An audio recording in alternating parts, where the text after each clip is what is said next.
নাম কি? কাইকোবাদ। তোর বাড়ি কোথায়? দত্তপাড়া। তুমি এখানে ওই যে দালালি কত বছর যাবত করো? 20 দিন যাবত করো। মাঝখানে কি ধরা পড়ছিল তুমি? 10 দিন জালো খাইতে আসছো, তারপরেও তুমি আসছো?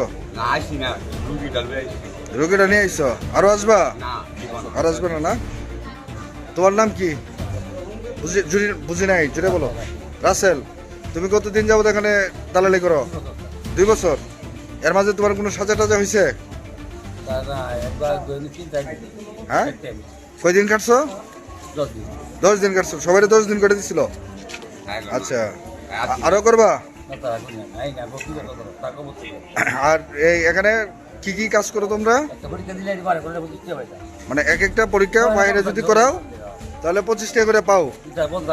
আচ্ছা, আর যদি রুগী নিয়ে ভর্তি করাও তাহলে? ভর্তি করো না? ঠিক আছে, আরো করবা দালালি?